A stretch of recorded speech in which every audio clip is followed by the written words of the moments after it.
Bismillahirrahmanirrahim. Innal hamdalillah wassalatu wassalamu ala Rasulillah wa ala alihi wa sahbihi wa mawalah. Amma ba'du. Ikhwan fillah a'azakumullah. Telah kita ketahui bersama bahwa memiliki akhlak yang terpuji dapat membuahkan keutamaan-keutamaan yang disebutkan dalam Al-Quran was Sunnah. Di antaranya ialah dengan memiliki akhlak yang terpuji berarti kita telah melaksanakan perintah dari Allah Ta'ala dan Rasulnya sallallahu alaihi wa ala alihi wasallam. Kemudian yang kedua, memiliki akhlak yang terpuji berarti menjadi orang yang paling mulia di sisi Allah Subhanahu wa Ta'ala. Sebagaimana yang telah disampaikan pada awal-awal pembahasan tadi, bahwa yang paling dicintai oleh Allah, yang paling dicintai oleh Rasul sallallahu alaihi wasallam, yang paling dekat duduknya dengan beliau sallallahu alaihi wasallam pada hari kiamat nanti adalah ahasinakum akhlaqa. Orang yang paling bagus akhlaknya di antara kalian. Kemudian memiliki akhlak yang baik bisa menjadi sebab Allah Ta'ala memasukkan kita ke dalam jannah, ke dalam surganya. Sebagaimana yang disebutkan tadi dalam awal-awal pembahasan, bahwa perkara yang paling banyak menjadi sebab Allah masukkan hambanya ke dalam surga adalah taqwallah wa husnul khuluq, ketakwaan kepada Allah Subhanahu wa Ta'ala dan akhlak yang baik. Yang ketiga, kemudian yang keempat, akhlak yang baik ini Allah jadikan sebab Allah Ta'ala mencintai hambanya. Dan kalau sudah dicintai oleh Allah Ta'ala, maka kita akan menjadi waliullah, walinya Allah Subhanahu wa Ta'ala. Dan kalau sudah menjadi waliullah, maka akan menjadi orang-orang yang tinggi kedudukannya di surga nanti. Disebutkan dalam hadis yang diriwayatkan oleh Al-Hakim, kemudian At-Tabrani, dan dinilai sahih oleh Al-Haythami rahimahullah. Nabi sallallahu alaihi wasallam beliau bersabda, "Inna min ahabbu ibadallahi ilallahi ahsanuhum khuluqa." Ahabbu ibadallahi ilallahi ahsanuhum khuluqa. Hamba yang paling dicintai oleh Allah Ta'ala adalah yang paling baik akhlaknya. Yang kelima, akhlak yang baik ternyata bisa memperberat timbangan kebaikan seseorang pada hari kiamat nanti. Bahkan akhlak yang baik itu nilai beratnya dianggap termasuk yang terberat. Jadi patokan timbangan akhirat itu kalau berat berarti kebaikannya banyak. Kalau ringan berarti kebaikannya apa ini? Sedikit.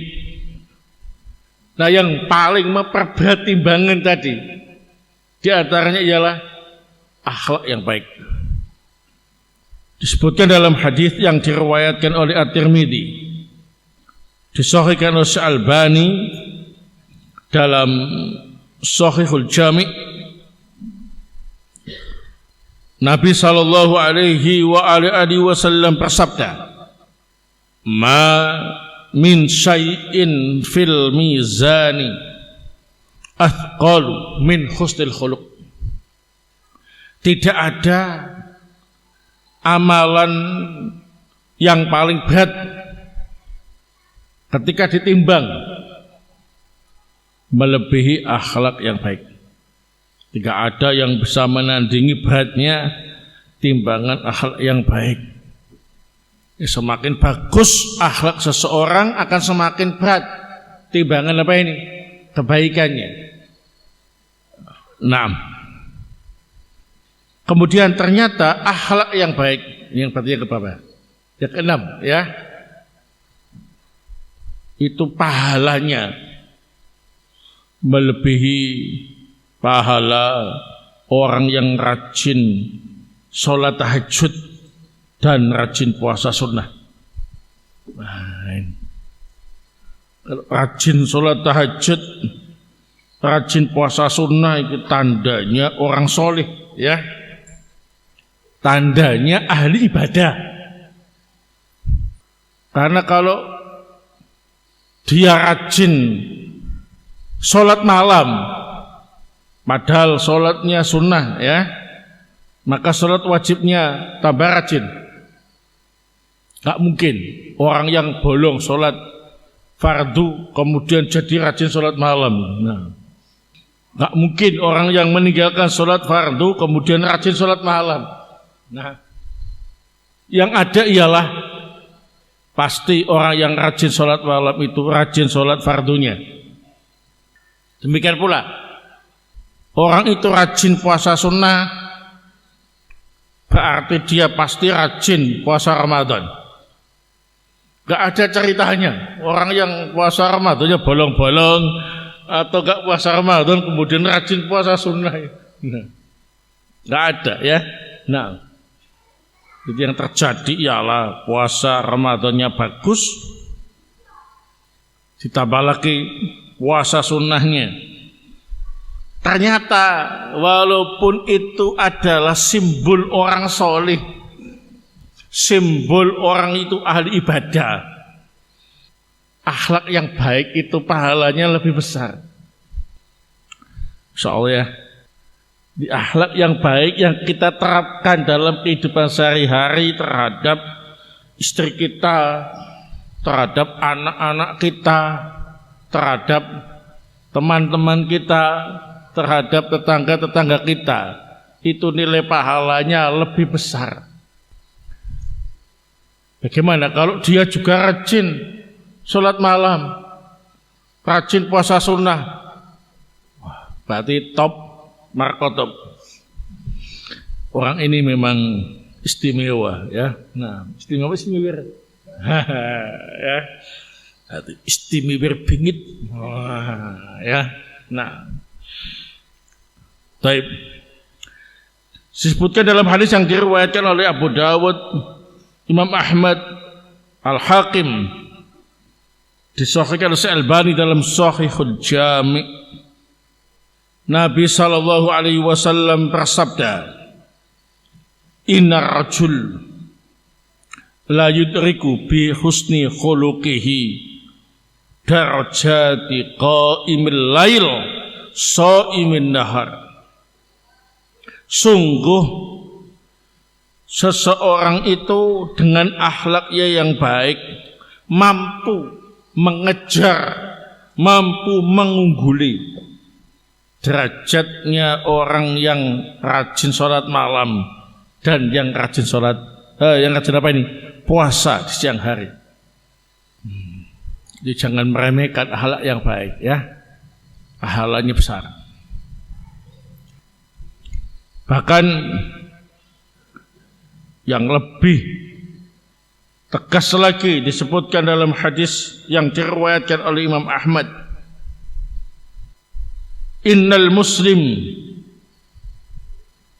al-musaddid la yudriku darajatas sawam al-qawwam bi ayatillah azza wa jal li karami na'am dzurriyyatihi wa husni khuluqih.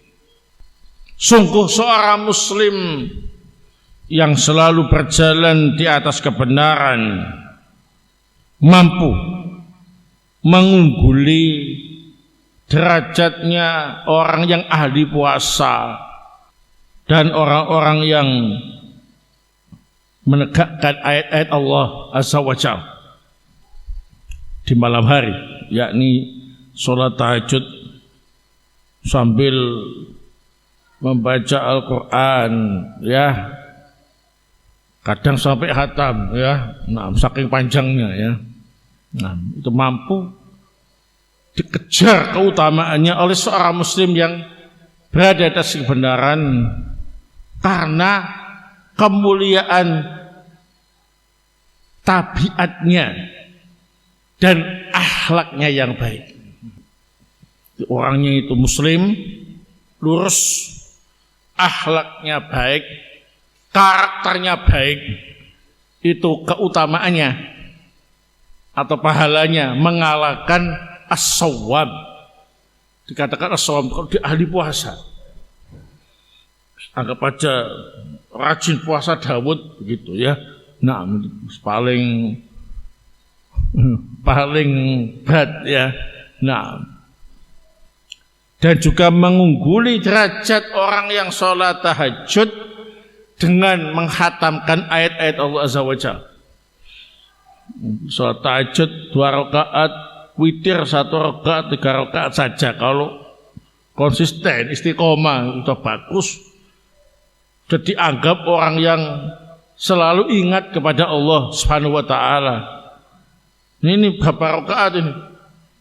Berdiri lama sampai khatam Al-Quran. Itu dulu biasa dilakukan para salafus shalih.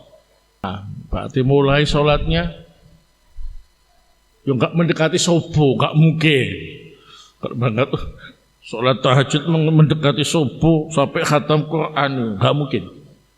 Berarti ini sholatnya bangun tengah malam, ya, startnya itu. Terus memperpanjang berdiri sambil menghatamkan ayat-ayat Al-Quran. Nah, berat apa enggak? Berat, ya. Apalagi yang kerja mulai jam 7 sampai jam 4 atau jam 8 sampai jam 5, ya. Nah, sudah capek, ya. Nah, apalagi yang kerjanya duduk terus, ya, kantor, nah, capek. Itu sholat malam berdiri sampai khatam Al-Quran, itu benar-benar mantap. Baik, itu pahalanya banyak itu, ya, bukan sembarangan. Tetapi masih kalah pahalanya dengan orang yang perangainya baik, akhlaknya baik. Pertanyaannya, nah kalau dia itu baik, tabiatnya, perangainya baik, akhlaknya, rajin puasa, ya rajin sholat malam, ya, nah, ini manusia langkah wali, nah, benar-benar wali, ya. Nah, tapi saya belum pernah menjumpai di tempat saya, maksudnya, ya, yang seperti itu, ya. Nggak tahu kalau di negara lain, ya. Nah, nggak tahu kalau di sini, ya. Nah, adakah ya, puasa Daud rajin, ya. Nah, sholat malamnya lama sampai khatam Al-Quran, ya. Nah, ada nggak jamaah masjid ini? anggap saja nggak ada ya. Nah, kita mengakui kalah ya. Nah, akhlaknya baik, Masya Allah, ini cocok nih, dijadikan mantu. Ya, menantu yang seperti ini yang harus dicari ya. Nah, tapi harus baik akhlaknya ya. Nah, kesimpulannya kalau seandainya nggak bisa seperti itu, ya paling tidak akhlaknya yang baik. Karena bisa mengalahkan itu semua ya. Barakofikum. Apalagi yang mak-mak ya, udah sibuk ngurus rumah, sibuk ngurus anak ya. Rasa-rasanya nggak sanggup berdiri lama, sholat malam ya, atau puasa di siang hari, apalagi suaminya di rumah. Nah, nggak boleh sama suami yang puasa terus, puasa Daud ini. Nah ya, barakofikum. Jarang ya kan? Nah begitulah. Ini perumpamaan betapa tingginya nilai akhlak yang baik itu. Jadi jangan diremehkan ya. Nah, berarti nilainya sangat tinggi. Kemudian yang ke-7, keutamaan akhlak yang baik. Al-akhlaqul hasanah min khairi a'malil ibad. Akhlak yang baik ini termasuk di antara daftar amalan terbaik hamba. Disebutkan dalam hadis yang diriwayatkan oleh Al-Bazzar dan At-Tabrani, disahihkan oleh Al-Haythami dan Al-Mundiri, Nabi SAW pernah bersabda, ya Abu Dzar, wahai Abu Dzar, ini sahabat yang mulia, ala adulluka ala khaslataini huma akhaffu ala dhahri wa athqalu fil mizan min ghairihima. Wahai Abu Dzar, maukah engkau aku tunjukkan dua perkara, ini kalau dipikul pakai punggung sangat ringan. Pikul pakai punggung ya, sangat ringan, hampir gak terasa pikulnya ya. Tapi ternyata paling berat di timbangan daripada yang lain. Qala bala ya Rasulullah, mau wahai Rasulullah SAW. Qala alaika bi husnil khuluq wa tulis samti. Engkau harus memperbagus akhlak yang pertama, wa tulis samti, dan memperpanjang diam, nggak cerewet, nggak suka berkicau ya. Fawalladhi nafsu Muhammadin biyadi, demi Allah yang jiwa Muhammad ada di tangannya, ma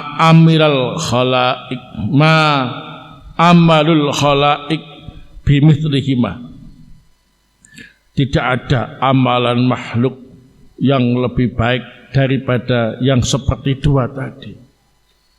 Berarti paling ringan diamalkan ya, paling berat di timbangan, paling baik dari amalan-amalan hamba adalah akhlak yang baik dan tulus samti ya, lebih banyak diam daripada bicara. Bicara baik di dunia maya atau di dunia nyata ya. Nah, dia pendiam di dunia nyata tapi banyak bicara di dunia maya, nggak masuk ya. Nah, apalagi dunia maya, dunia nyata sama-sama banyak bicaranya ya. Nah, yang dimaksud banyak bicara itu bicara yang tidak berguna, atau bicara menjatuhkan harkat dan martabat saudaranya, atau bicara yang sifatnya mencela, bicara-bicara yang jelek ya. Nah, jadi karakter yang baik itu ialah pendiam, nggak banyak bicara, nggak banyak komentar ya. Nah, bicaranya itu benar-benar sudah tersaring ya. Yang diucapkan itu kebaikan, yang diucapkan itu ialah berpahala. Baik. Kemudian yang kedelapan, akhlak yang baik itu bisa menambah umur. Tambah panjang umurnya. Ini suka cepat mati apa umur panjang?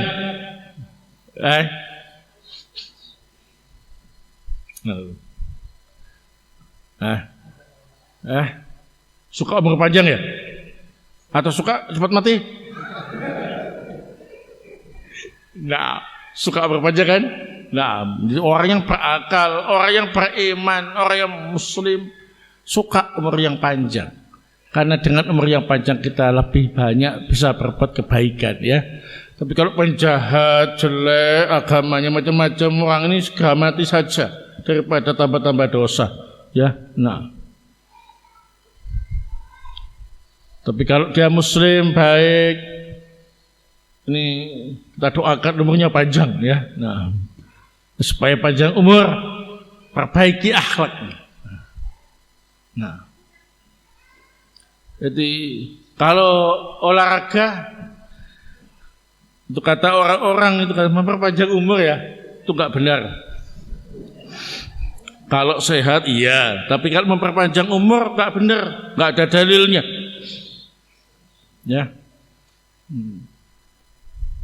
banyak penelitian itu kan, orang-orang Jepang itu lebih panjang umurnya daripada orang-orang Indonesia. Alasannya satu, mereka rajin olahraga fisik sama olahraga otak. Orang Indonesia males dua-duanya, males mikir, yo males gerak. Nah, tapi pengen cepat kaya. Begitu kaya langsung mati. Kaget dengan hartanya tadi ya. Nah, barakallahu. Ini penelitian, tapi yang kita sampaikan itu berdasarkan wahyu. Ada nasnya, karena masalah umur itu termasuk bagian dari takdir Allah, bukan berdasarkan penelitian. Ya, nah, ada yang mengatakan ini kalau kamu berat badannya itu over, cepat mati.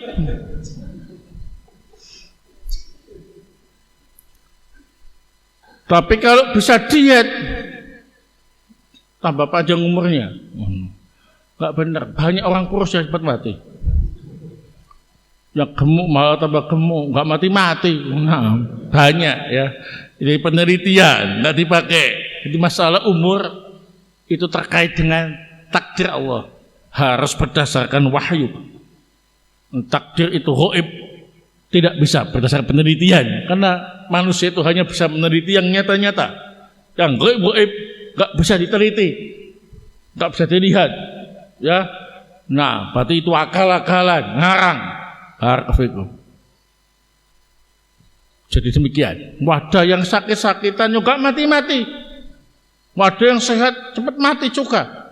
Banyak. Gitu. Ada tetangga saya itu yang bilang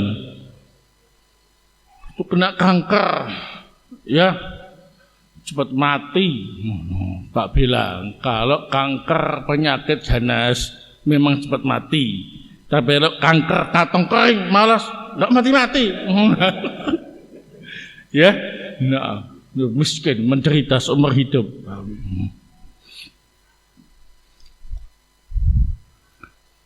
Dia ngomong seperti itu ngejek. Ada yang meninggal karena kanker, nggak tahu, suka ngejek, suka guyon gitu ya. Kenapa kok itu mati? Kena kanker ganas. Pantesan kanker cepat mati gitu. Dia kondisinya bangkrut, miskin.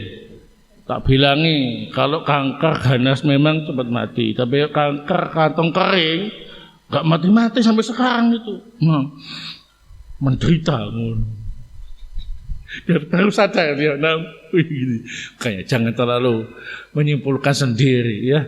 Nah, dikiranya orang kaya itu lama hidupnya, miskin cepat matinya. Enggak. Barakallahu. Malah banyak yang miskin tapi lama matinya. Nah, yang kaya-kaya malah banyak yang mendominasi rumah sakit luar negeri. Nah, berarti masalah umur jangan diakal-akali. Nah ini dengan akhlak yang mulia, akhlak yang baik bisa menambah umur. Disebutkan dalam hadis yang diriwayatkan oleh Imam Ahmad, disahihkan oleh Al-Albani dalam As-Sahihah. Nabi SAW bersabda, husnul khuluq wa husnul jiwar yu'ammirani diyar wa yazidani fil a'mar. Akhlak yang baik dan tetangga yang baik itu bisa menyebabkan kemakmuran suatu negeri dan bisa menambah umur. Kalau dia akhlaknya baik, tetangganya baik, itu bisa menyebabkan kampungnya tadi itu apa? Makmur. Dan bisa menambah umur. Nah, kalau ada yang mengatakan, fulan akhlaknya baik, tapi di usia 40 tahun dia sudah meninggal. Si Alan akhlaknya bejat, sampai kakek-kakek gak mati-mati. Gimana ini? Jawabannya, si fulan yang 40 tahun tadi, seandainya akhlaknya jelek, umur 20 tahun mungkin sudah mati. Berhubung akhlaknya baik, tambah 20 tahun jadi 40. Gitu ya? Nah, barakallahu. Demikian. Nah, si Alan itu yang akhlaknya bejat, gak mati-mati. Walaupun kakek-kakek, nah jawabannya, seandainya dia akhlaknya baik, akan semakin kakek-kakek lagi dia. Nah, barakallahu. Jadi intinya apa? Akhlak yang baik bisa menambah umur. Sudah, nggak ada yang bisa dibantah. Ini wahyu, ya wahyu. Tidak berdasarkan penelitian. Karena umur masalah gaib, masalah takdir tidak bisa diteliti, harus berdasarkan wahyu.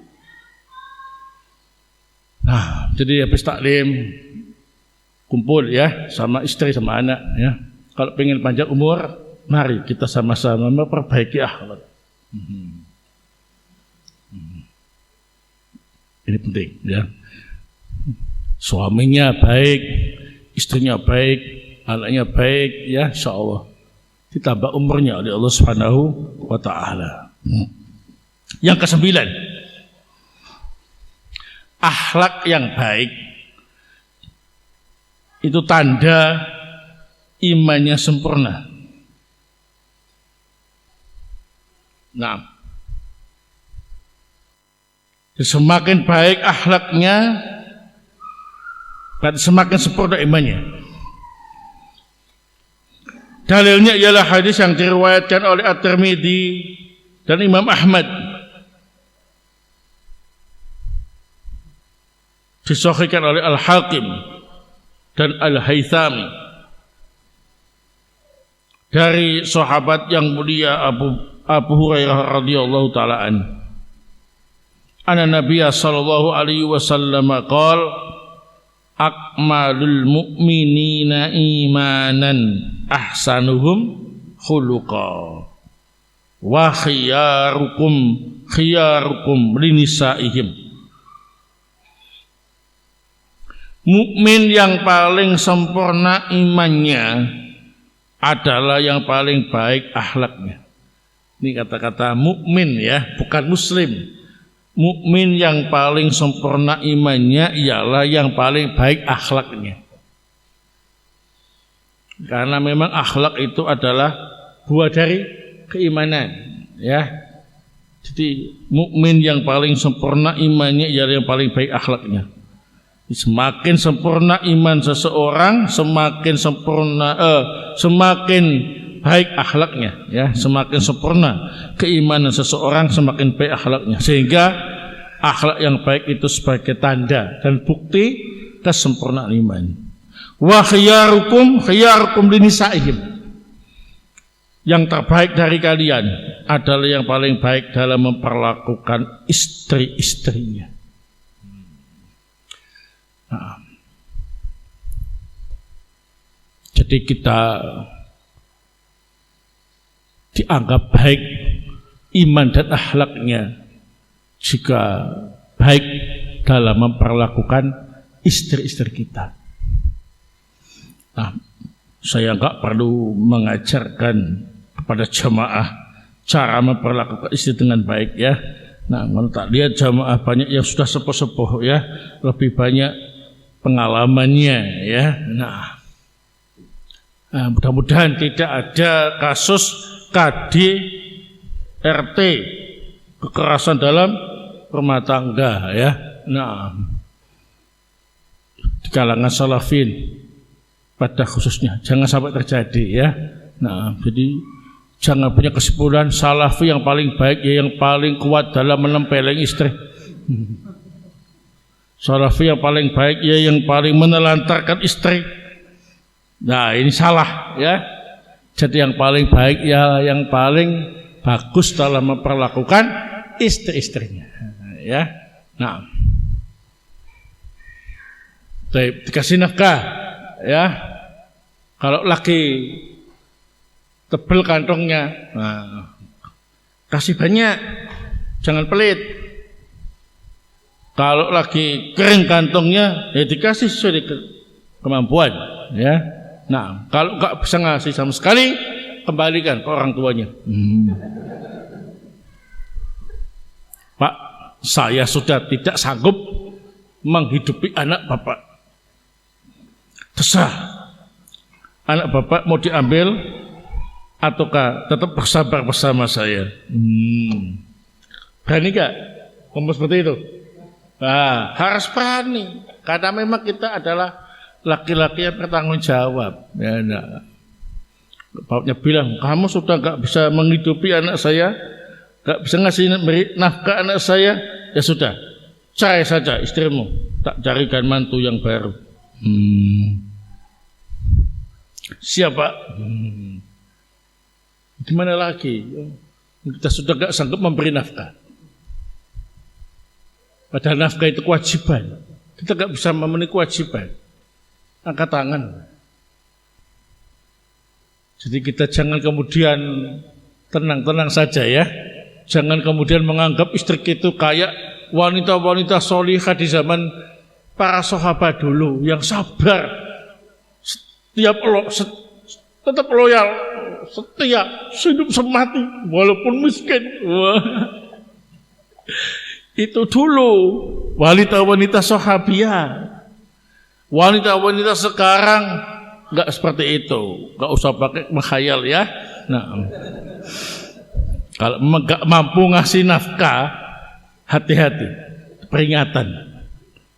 Banyak kasus terjadi tengah-tengah salafin, salafiyat, perceraian, khulu. Oh, gitu. Suaminya sudah angkat tangan, gak bisa ngasih nafkah. Sementara kebutuhan wanita sekarang banyak, ya. Nah, kalau gak terpenuhi, dia akan menderita. Wanita yang mana yang suka hidup menderita? Nah, saya tidak ngompori, ya. Nah, supaya kita waspada, jangan bermalas-malasan sebagai suami, ya. Harus benar-benar tanggung jawab. Khiyarukum linisa'i. Menikah itu bukan untuk senang-senang saja, ya, tapi tanggung jawab. Ada banyak, ngasih banyak, ada sedikit, yang ngasih sedikit, gak ada sama sekali, ya, siap untuk menghadapi resiko yang terburuk. Jangan terlalu berharap istri kita sabar, kona. Kalau sebulan 2 bulan siap Mas, tapi kalau sepanjang masa gak kuat ya. Nah, barakallahu. Ya, baik. Kalau sampai di pengadilan yang menang siapa? Istri. Pak Hakim, suami saya gak bisa ngasih nafkah. Sudah 5 tahun saya cari Maisha sendiri. Ya, nah, suami gak ngasih.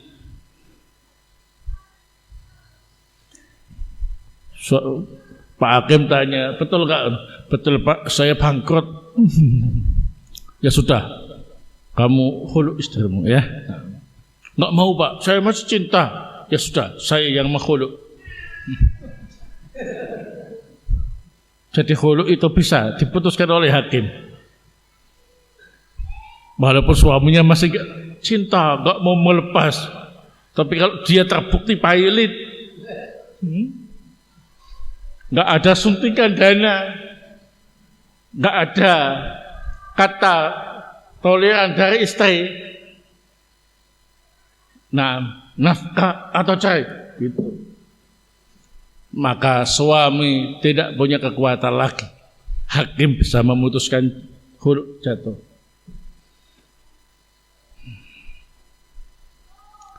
Dan akses untuk itu mudah.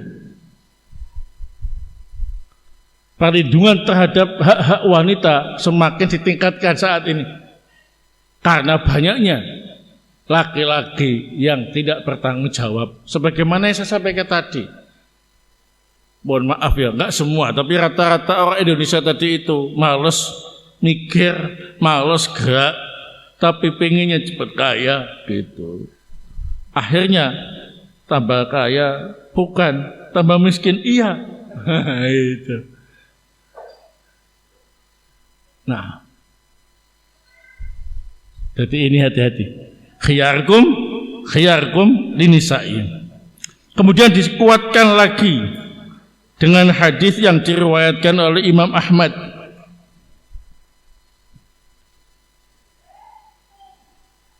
dari Amr ibnu Abasah annahu sa'ala Nabi sallallahu alaihi wasallam ayyul iman afdal. Amr ibnu Abasah pernah bertanya kepada Nabi sallallahu alaihi wasallam, wahai Nabi, iman apa yang paling utama? Qala husnul khuluq, akhlak yang baik.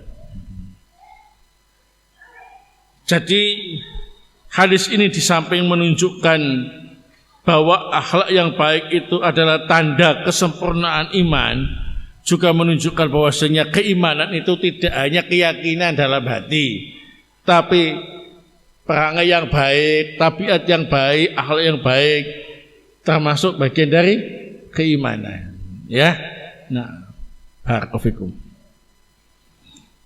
Baik. Ini yang keberapa? 10. Ya sudah berarti. Kalau sudah 10 itu berarti sudah selesai. Ya. Oh mau ke 10, kurang 1 berarti. Nah, barakallahu fikum. Ya memang cukup situ, ya, nggak sampai 10. Ya, karena memang untuk memutuskan keutamaan suatu perkara itu kita nggak boleh akal-akalan, ya, harus berdasarkan wahyu dari Allah Subhanahu wa Ta'ala. Nah, semoga Allah Ta'ala memberi kita kemudahan untuk bisa memiliki akhlak yang baik, ya, dan juga kita memohon kepada Allah Ta'ala agar anak istri kita juga bisa memiliki akhlak yang baik. Wallahu ta'ala a'lam bissawab. Ustadz mau tanya, bagaimana seharusnya sikap seorang suami ketika marah kepada istri? Apakah boleh ngumpat-ngumpat atau mengatakan kata-kata kasar? Nah, tidak boleh. Ya. Karena dalam syariat dianjurkan kita untuk menahan amarah, ya. Namanya kadbul ghaid, menahan amarah. Menahan amarah itu berarti tidak mengumpat, tidak melakukan tindakan-tindakan fisik. Berusaha untuk menahan. Terus diam, ya. Nah, ketika kita marah sama istri, jangan lihat istri, nanti malah muncak marahnya, ya. Nah, lihat tembok saja. Insya Allah lama-lama mereda. Tapi kalau lihat istri, itu setan akan menampakkan sesuatu yang jelek pada diri istri kita. Secantik apapun istri kita. Nah, wajahnya dan parasnya cantik itu berubah seperti wajan hitam. Karena setan yang suka meniup-niup kemarahan, yang senang adanya perpecahan suami istri, setan. Nah, jangan dilihat istri kita kalau marah, ya. Lihat saja tembok. Ngomel-ngomel sama tembok. Mukul-mukul tembok, ya. Nah, kalau kuat. Jangan yang diomeli istrinya, jangan yang dipukul istrinya, nggak boleh, ya. Nah, itu yang namanya KDRT tadi itu, kekerasan dalam rumah tangga. Ini bukan sebaik-baik mukmin, ya. Nah, berarti apa? Sejelek-jelek mukmin itu, ya. Kalau nggak suka, nggak cinta sama istri, kembalikan saja dengan cara yang baik. Nah, au tasrihum bi ihsan. Dicerai dengan cara yang baik-baik. Begini aja, ya. Kita dulu nikah dengan cara baik-baik, sekarang kita cerai dengan cara yang baik-baik. Sudah. Nggak apa-apa. Kan ada masa iddah. Masa iddah, ya. 3 kali suci dari haid. Nah, masa iddah ini berarti memberi kesempatan suami untuk berpikir apakah lanjut cerai ataukah membatalkan keputusan cerai. Kalau masih dalam masa iddah 3 kali suci dari haidnya istri, maka boleh langsung rujuk, ya. Nah. Baik. Apa caranya rujuk? Dengan kata-kata, saya mohon maaf telah mengatakan perkataan cerai. Saya cabut. Kita damai. Ya, tapi di rapot sudah tertulis talak 1. Walaupun telah dicabut, ya. Nah. Yang kedua, rujuk dengan cara yaitu udah, ayo tidur sama laki, ya. Jangan pisah ranjang, tidur sama-sama laki gitu.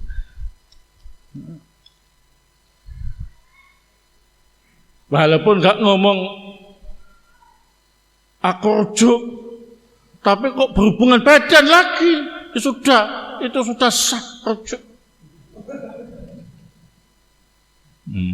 Ya. Tapi kalau sudah lewat 3 kali suci dari haid, enggak ada pernyataan rujuk dari suami, resmi cerai. Bisa. Begitu, ya. Nah, itulah sebabnya kita harus pandai-pandai bersikap dengan istri. Jangan suka melampiaskan kemarahan kepada istri, ya. Nah,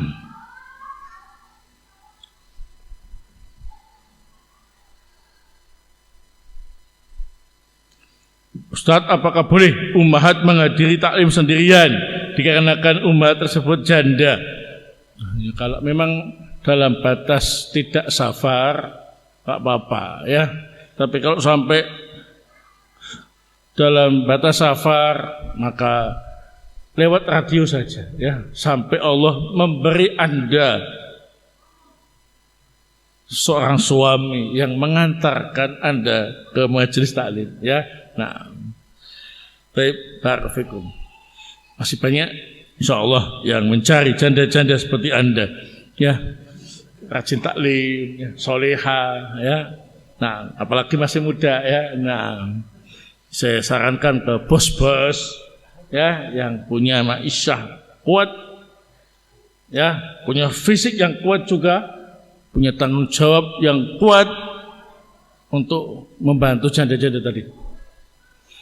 Ya, nah, alhamdulillah di tempat saya pertengahan bulan Desember kemarin, ya, nah, satu janda sudah bisa diamankan, nah, atas kemauannya sendiri, ya. Nah, siap menjadi istri yang ketiga. Daripada gak punya suami, merasakan betapa beratnya gak punya suami itu. Dengan anak yang masih kecil, banting tulang, ngurus anak, terus dah ngurus rumah, gak mampu. Lebih baik mau di madu.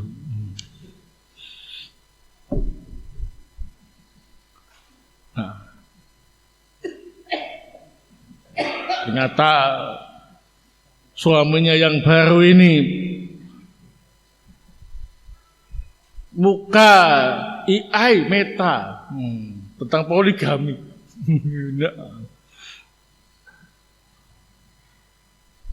Dijawab sama AI Meta gitu. Kecerdasan buatan itu, ya. The polygamy is the solution. Ya, naam. Is the best solution apa ya, naam. Ta'adud atau poligami merupakan solusi yang terbaik saat ini. Wah, tambah semangat. Wal musta'an, ya. Nah, barakallahu fikum. Jadi jangan kemudian memiliki asumsi yang negatif, ya, terhadap orang yang ta'adud, ya. Nah, hargai perjuangannya, ya. Karena yang berani ta'adud itu bukan laki-laki biasa, ya. Nah, tapi yang bertanggung jawab. Ta'adud gak bertanggung jawab, ittaqillah, ya. Nah, baik, barakallahu, ada jamaah yang di depan saya ini. Nah, ya, ini pelopor ta'adud, harus bertanggung jawab, ya. Nah, boleh tambah kalau mampu. Kalau gak mampu, ya stop dulu lah, ya. Kan sudah ta'adud, ya. Nah, bisa sampai 4, asalkan ekonominya kuat, tanggung jawab, ya, setia, ya. Nah, baru ini disarankan, ya. Kasihan memang janda-janda, ya. Jadi umahat, mak-mak, ya, jangan sekali-kali mengatakan tidak butuh laki-laki, ya. Nah, jangan sekali-kali mengatakan bisa mandiri, ya. Nah, suami itu sangat dibutuhkan bagi seorang wanita, ya. Nah, walaupun suaminya enggak ganteng-ganteng amat, ya. Nah, itu masih lebih baik daripada hidup sendiri, ya. Nah, barakallahu fikum. Jazakumullah khair atas pertanyaannya. Semoga bermanfaat. Subhanakallahumma bihamdik, asyhadu an la ilaha illa anta, astaghfiruka wa atubu ilaik.